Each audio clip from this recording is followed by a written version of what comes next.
Welcome to my new video. Today I am going to describe the poem Animals from the First Flight composed by Walt Whitman. Now see the stanzas. I think I could turn and live with animals. They are so placid and self-contained. I stand and look at them long and long.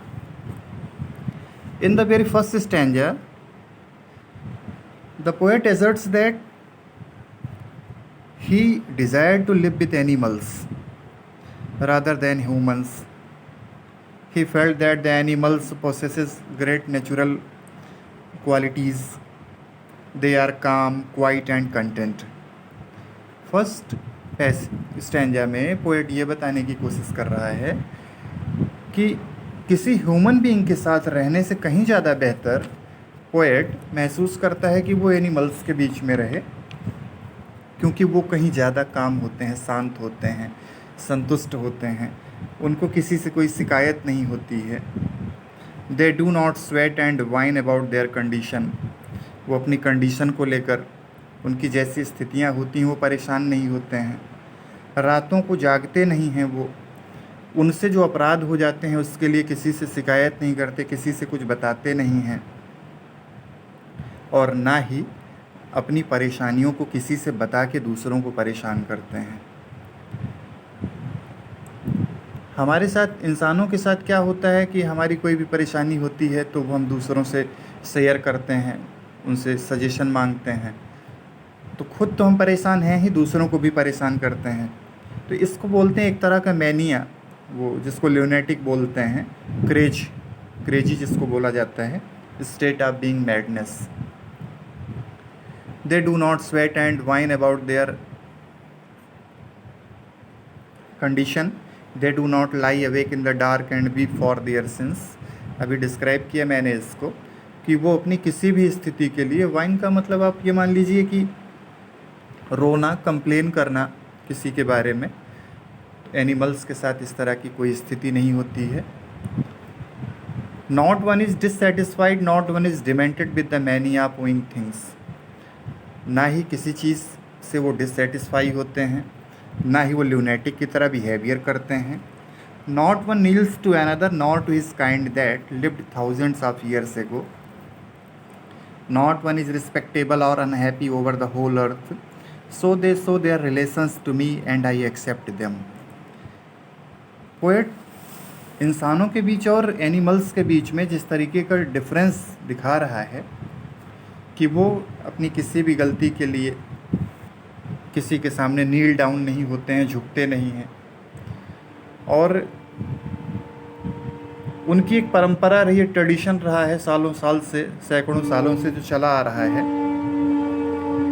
कि न तो वो किसी से respect चाहते हैं और ना ही इस तरह की कोई बात होती है उनके अंदर कि वो कोई रिस्पेक्ट ना दे तो अनहैप्पी हो जाए वो. They bring me tokens of myself, they evince them plainly in their possession. I wonder where they get those tokens. Did I pass that way huge times ago and negligently drop them? Poet कहता है कि ये परिचय जो मेरा लगाव animals के साथ में है, ये कैसे हुआ मैं नहीं जानता. कहीं ऐसा तो नहीं कि बहुत साल पहले मैं उधर से गया हूँ, उन्होंने मेरा बिहेवियर देखा हो कि किस तरीके से एनिमल्स के प्रति मेरा बिहेवियर है और उन्होंने मुझे पहचान लिया हो. जब भी मैं उनके बीच में जाता हूँ तो वो मुझे पहचान लेते हैं और ऐसा बिहेवियर करने लगते हैं कि जैसे मैं उनके बीच का हूँ. तो पोएट ह्यूमन बीइंग्स के साथ रहने से कहीं ज़्यादा बेहतर महसूस करता है कि वो एनिमल्स के साथ में रहे, क्योंकि वो किसी बात को लेकर कंप्लेन नहीं करते हैं, वो किसी को परेशान नहीं करते हैं. उनके साथ ये भी दिक्कत है कि कहीं वो ऐसा तो नहीं कि अपनी ड्यूटी को लेकर जो गॉड के साथ होती है वो परेशान नहीं होते हैं, वो किसी बात को लेकर डिससेटिस्फाइड नहीं होते हैं, और ना ही जो मैडनेस की कंडीशन होती है उसको लेकर परेशान होते हैं. ना ही वो लेमेंट करते हैं, न रोते हैं, न चीखते हैं, न चिल्लाते हैं. यहाँ पर एक वर्ड आया है टोकन. जो एक सिंबल के रूप में यूज किया गया है, वर्च्यू के रूप में यूज किया गया है, जो एनिमल्स हमको पहचान लेते हैं और मेरे साथ अच्छा बिहेवियर करते हैं, क्योंकि एनिमल्स भी इंसानों जैसे ही हैं। अगर आप उनके साथ अच्छा व्यवहार करते हैं तो वो भी आपके साथ अच्छा व्यवहार करते हैं। इस पोएम में हम देखेंगे कि किस तरीके से सरकाज़्म यूज किया गया है कि जो ह्यूमन बीइंग है वो ह्यूमन बीइंग के साथ रहने से कहीं ज़्यादा बेहतर महसूस करता है कि वो एनिमल्स के बीच में रहे। फ्री वर्स में लिखा है इस पोएम को, कोई भी राइमिंग स्कीम फॉलो नहीं की गई है इस पोएम में। एनाफोरा आपको मिलेगा इस पोएम में। 2 or more कंजुगेटिव लाइंस जब एक साथ आती हैं तो उनको एनाफोरा बोलते हैं। जैसे दे डू नॉट और उसकी नेक्स्ट लाइन में दे डू नॉट, फिर नेक्स्ट लाइन में दे डू नॉट, तो ये रिपीट किया जा रहा है। रिपीटिशन के साथ में ये एनाफोरा भी है। ये एलिट्रेशन मिल जाएगा, वॉन्डर वेयर मिल गया। एलिट्रेशन का मतलब है 2 or more conjugative word begin with the same sound, जैसे मेक मी का यूज किया गया है। साथ ही ये पोएम कोरिलेट करती है मैन वर्सेस नोमैड्स लाइफ को। एक तो हम घरों में रहते हैं, हमारे जैसा ही कोई है जो नोमैडिक लाइफ में है, जिसका घर नहीं है और वो अपनी सुविधाओं के हिसाब से चेंज करता रहता है रहने की जगहों को। और ऐसे ही कुछ पोएट के बारे में कहा गया है कि नोमैडिक लाइफ में है वो ह्यूमन बींग्स के बीच में, अपने घरों में, अपने लोगों के बीच में नहीं रहना चाहता है, क्योंकि उनकी कुछ न कुछ शिकायतें हमेशा रहती हैं और परेशान करते रहते हैं। इसलिए वो घर छोड़ के कहीं दूर जंगल में जाके वेजिटेशन के बीच में, प्लांट्स के बीच में, ट्रीज़ के बीच में, ऑर्चर्ड के बीच में रहना चाहता है।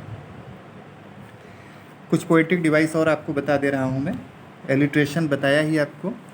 जैसे एक लाइन है, I stand and look at them long and long. आप देखेंगे कि एल साउंड बहुत ही प्रोमिनेंट है, लुक में है, लॉन्ग एंड लॉन्ग में मिल जाएगा। I wonder where they get those tokens, तो आप डब्ल्यू साउंड प्रोमिनेंट मिल जा रहा है आपको, वॉन्डर वेयर।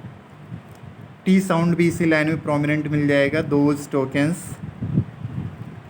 रेपिटिशन तो मिलेगा ही। अभी एक लाइन बता रहा था मैं, I stand and look at them long and long, long and long ये रेपिटिशन का एग्जाम्पल हो जाता है। मेटाफर का भी यूज किया गया है, टोकन्स, अभी मैं बता रहा था इसको थोड़ी देर पहले ही। और बताया कि किसी भी राइमिंग स्कीम को फॉलो नहीं किया गया है इस पोएम में, फ्री वर्स में इसको लिखा गया है। Thank you.